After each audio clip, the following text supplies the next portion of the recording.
So give everyone the latest that's going on here on the campus. As you can see, the beautiful Jerusalem stone is up.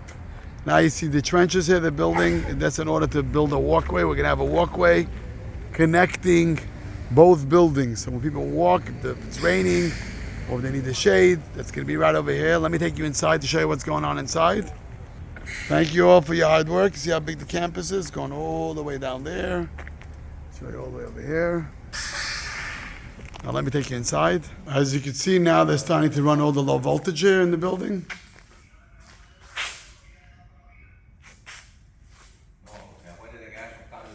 Man, look at all these wiring, the low voltage. What is the low voltage for? The low voltage is for the cameras, the fobs, the alarms, different types of things that we need in the building. Why do we have cameras outside of the building and in the building? Because you always want to be able to watch and record what's happening. God forbid somebody breaks in, or someone does a crime, or someone does something else wrong. You can always see what is happening. It reminds me of the story of someone always watching. Reminds me of the story as a kid. I used to hear this story. I remember that story very well.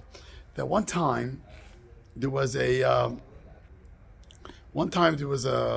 individual was walking down the highway, going down the street, and he sees these beautiful mango trees in the neighbor's house, like going down 87th Avenue. So he tells his friend, "Let me pull the car over.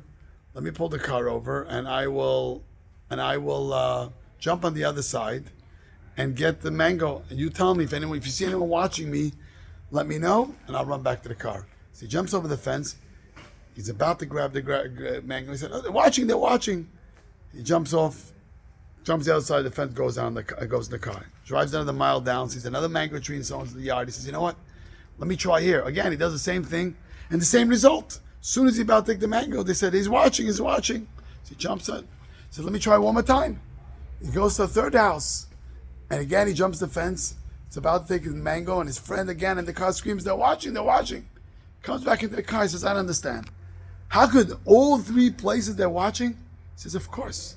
You know what I'm talking about is watching? Is God. God is always watching us.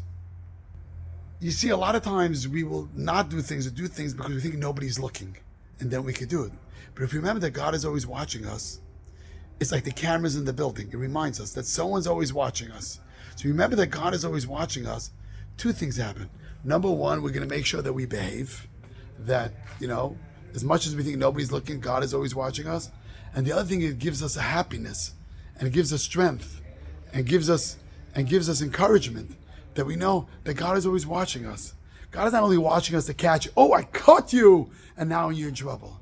No, God is always watching us, protecting us, and giving us the love and the care and the blessings that we need in our life.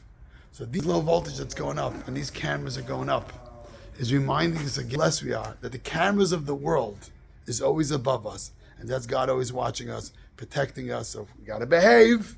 There's always someone watching us. But more importantly, it gives us encouragement and excitement and happiness, knowing that God is always watching us. Remember, Big Brother Hashem is watching. Shabbat Shalom.